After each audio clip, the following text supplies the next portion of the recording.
হেৰা ৰাইজসকল, আমাৰ মামাই কণ্ট্ৰলৰ দোকানত যে অতি কম দামত চাউল দিছে, দালি দিছে, নিমখ দিছে আৰু দিছে চেনি।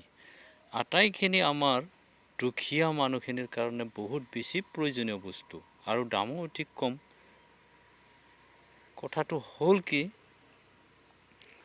যিটো সময়ত নেকি মাকে জীয়েকৰ খবৰ ল'বলৈ সময় নাই, বাপেকে পুতেকৰ খবৰ ল'বলৈ সময় নাই, সেইটো সময়ত কণ্ট্ৰলৰ দোকানত গৈ 4বিধ বস্তুৰ কাৰণে 4বাৰ ফিংগাৰ ভেৰিফাই কৰিব লাগে। এবিধ বস্তুৰ কাৰণে এবাৰ ফিংগাৰ ভেৰিফাই কৰিবৰ কাৰণে কিমান সময় লাগে? অতি কমেও 4ৰ পৰা 5 মিনিট সময় লাগে।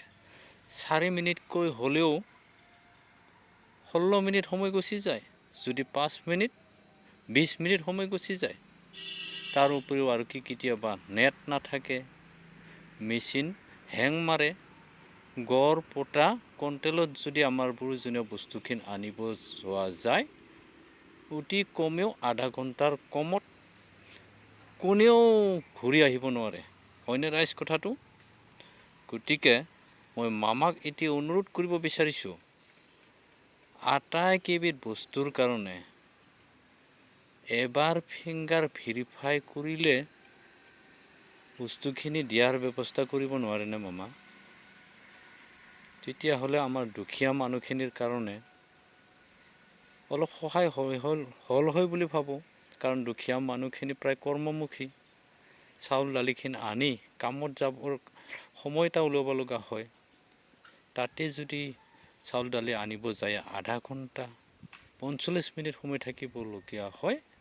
দিনটোৰ কাৰণে হাজিৰা কামটো ক্ষতি হৈ যায়। গতিকে ৰাইজ না কি কয়? যদি একমত, মোৰ ভিডিঅ'টো লাইক কৰিব, কমেণ্ট কৰিব, লগতে শ্বেয়াৰ কৰিবলৈ একেবাৰে নাপাহৰিব।